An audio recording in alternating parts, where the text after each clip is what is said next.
आज डिपार्टमेंट ने public notice जारी करके बताया है कि 2 योजना जिनकी बहुत बड़ी घोषणा केजरीवाल जी ने की थी वो अपने आप में मिथ्या है। किसी भी घोषणा को अगर हमें पूरा करना है तो उसका एक प्रोटोकॉल होता है।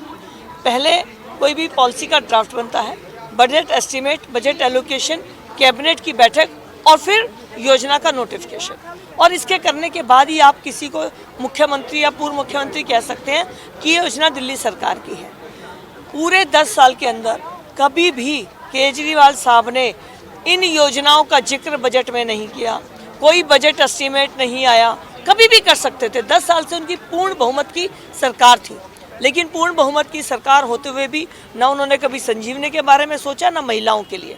आज जब उनकी सरकार जा चुकी है, क्योंकि चुनाव घोषित होने वाले हैं, अब वो कोई योजना ला नहीं पा रहे हैं, तब वो अगर इस तरह की भ्रम की स्थिति करते हैं तो इसके लिए डिपार्टमेंट ने नोटिफिकेशन निकाला है कि ये सब भ्रम है, मिथ्या है। लेकिन आरोप बीजेपी पर लग रहा है कि बीजेपी महिलाओं को सम्मान नहीं देना चाहती। बीजेपी की सरकार जिस भी राज्य में आती है, चाहे वो उड़ीसा में आई हो, चाहे वो मध्य प्रदेश में लाडले बहना हो, या वो हरियाणा में हो, जो हम घोषणा करते हैं पहली कैबिनेट में उन योजनाओं का लाभ जनता को दे देते हैं।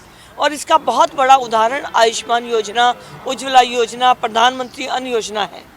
दिल्ली में 10 साल से जो व्यक्ति शासन कर रहा है, एक बहुमत से पूरी उनकी सरकार चल रही थी, जब चाहे वो इन योजनाओं को मूर्त रूप दे सकते थे, इम्प्लीमेंट कर सकते थे, किया नहीं। 10 साल जाने के बाद आप भाजपा की सरकारों की कॉपी करने की कोशिश कर रहे हैं।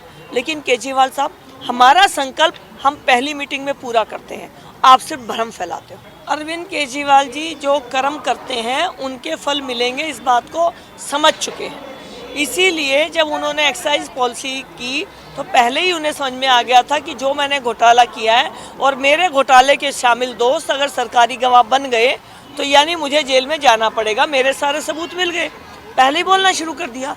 आज आतिशी जी ने भी कोई ऐसा काम किया होगा जिससे उन्हें लग रहा है, तो जैसे कर्म करेगा वैसे फल देगा भगवान।